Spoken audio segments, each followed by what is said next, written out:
ലോകത്തെ ഏറ്റവും മികവാർന്ന ടെക്നോളജി അവകാശപ്പെടുന്ന ഇസ്രയേൽ സൈനിക ശേഷിയിലെ മികവ്, അത്യന്താധുനിക റഡാർ സംവിധാനങ്ങൾ, പിഴച്ചത് എവിടെയെന്ന് ഇപ്പോഴും വ്യക്തമല്ല. അക്കാര്യം അവർ വിശദീകരിക്കുന്നുമില്ല. അതിർത്തികൾ ഇങ്ങനെ തകർക്കപ്പെടുമെന്ന് അവർ കരുതിയിട്ടുണ്ടാകില്ല. വിഷമകരമായ നിമിഷത്തെയാണ് അഭിമുഖീകരിക്കുന്നത് എന്ന് തുറന്ന് സമ്മതിക്കാനും ഇസ്രയേലിന് മടിയുമില്ല. ആക്രമണത്തിന്റെ പകപ്പിനിടയിൽ ഇസ്രയേൽ പ്രതിരോധ സേന പിന്നാലെ യുദ്ധ ജാഗ്രത പുറപ്പെടുവിക്കുകയായിരുന്നു. പ്രധാനമന്ത്രി ബെഞ്ചമിൻ നെതന്യാഹു ഉന്നത സുരക്ഷാ യോഗം വിളിച്ചു. ഹമാസ് ഗുരുതരമായൊരു തെറ്റ് ചെയ്തു, ഞങ്ങൾ യുദ്ധത്തിലാണ്, ഉറപ്പായും വിജയിക്കും, പ്രധാനമന്ത്രി പ്രതികരിച്ചു. אזרחי ישראל, אנחנו במלחמה, לא במבצע, לא בסבבים, במלחמה. הבוקר חמאס פתח במתקפת פתע רצחני נגד מדינת ישראל ונגד אזרחיה. אנחנו בתוך זה משעות הבוקר המוקדמות.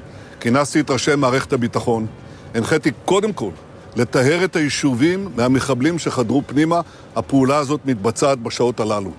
במקביל הוריתי לבצע גיוס מילואים נרחב